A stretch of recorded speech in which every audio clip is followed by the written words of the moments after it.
Ce schéma est un schéma classique de l'analyse coût-volume-profit. La courbe bleue représente une courbe de marge contributive, qu'on appelle également en français marge sur coût variable. En anglais, cette marge contributive s'appelle contribution margin. Et puis, vous voyez apparaître la droite de coût fixe, donc les fixed costs. L'intersection des deux courbes donne de manière classique le seuil de rentabilité. Autrement dit, c'est l'acronyme BEP que l'on voit apparaître en anglais et qui signifie Break-Even Point. Si l'on se pose la question de la diminution du seuil de rentabilité de façon à atténuer le risque lié à l'activité, eh bien, il est possible d'agir sur les trois paramètres qui sont ici, le prix, le coût variable unitaire et les coûts fixes.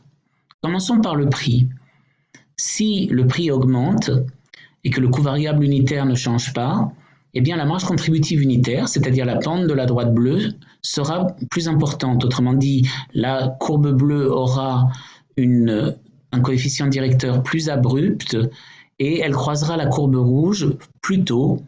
Autrement dit, le niveau d'activité nécessaire pour atteindre les coûts fixes est moindre. Voyons ce que cela donne.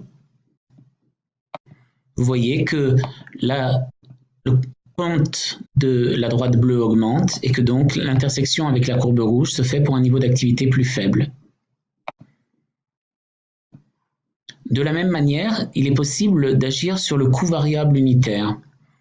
Si après inchangé, le coût variable unitaire diminue parce que le prix des facteurs de production variable diminue ou que l'entreprise obtient une productivité plus importante, eh bien, la baisse du coût variable unitaire va accroître la marge contributive unitaire et donc la pente de la courbe bleue, là encore, va augmenter. Nous le voyons immédiatement ici.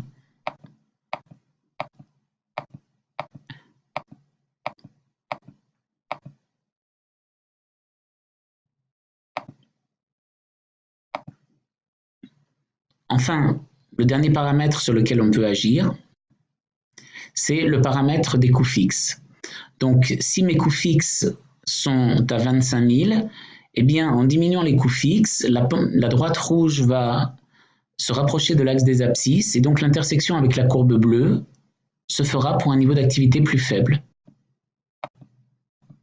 On le voit immédiatement ici.